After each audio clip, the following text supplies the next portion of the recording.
I am a flower. Yes, I'm beautiful. I've heard it before, and it never grows old.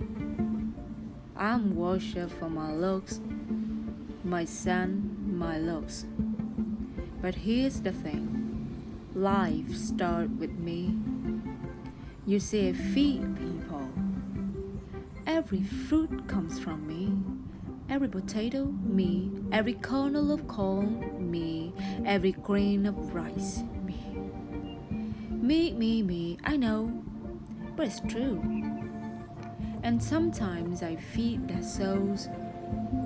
I am their worst when they're happening. I say I love you without a sound. I am sorry without a voice. I inspire the greatest of them.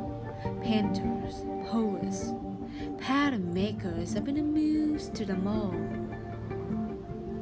But in my experience, people underestimate the power of the pretty little flower. Because their life does start with me, and it could end without me.